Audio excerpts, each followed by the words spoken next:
आपने manual chart तो बहुत से देखे होंगे कि कैसे हम विज़न लेते हैं और कैसे सब कुछ होता है, लेकिन आज मैं आपको एक प्रोजेक्टर चार्ट दिखाता हूँ कि हम प्रोजेक्टर चार्ट से कैसे विज़न लेते हैं।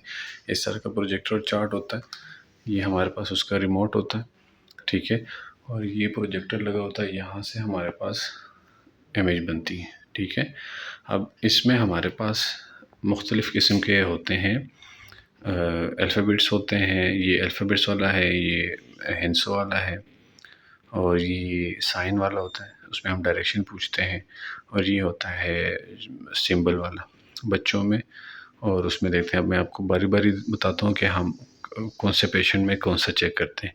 अब जो ये वाला है, ये देखें, तो ये नॉर्मली हम यूज़ करते हैं।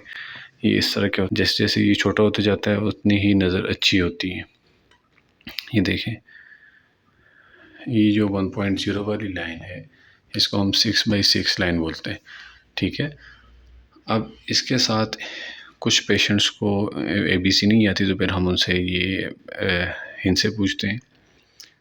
तो इसमें भी हमारे पास जितने हम नीचे जाते हैं, ये अच्छी नज़र चाहिए होती है इस को पढ़ने के लिए।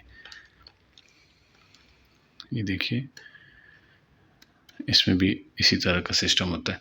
फिर जो इलिटरेट लोग होते हैं, जिनको पढ़ना नहीं आता, उनसे फिर हम इस तरह की डायरेक्शन पूछते हैं कि आप इसकी डायरेक्शन बताएं कि इसकी 3 लकीरें किस तरफ हैं।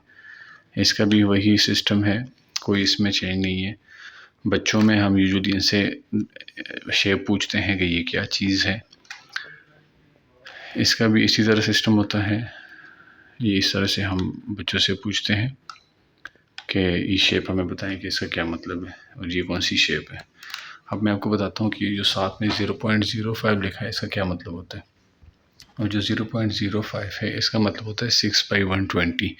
6/120 का मतलब ये होता है कि एक नॉर्मल पर्सन को ये लेटर 120 मीटर से नज़र आएगा, लेकिन जिस पेशेंट की नज़र 0.05 है या 6/120 है, तो उसको ये लेटर सिर्फ 6 मीटर से नज़र आएगा, मतलब उसकी नज़र बहुत ज़्यादा कमज़ोर है।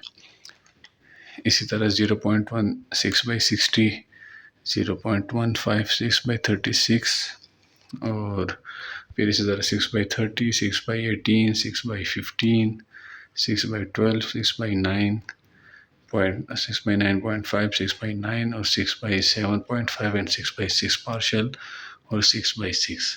तो ये हमारे पास एक डिजिटल चार्ट होता है। बाकी अगर आपने इसमें से बाकी फीचर्स जानना चाहते हैं तो मुझे कमेंट में बताएं, मैं आपको बारी बारी हर चीज़ के बारे में गाइड कर दूंगा। बहुत शुक्रिया।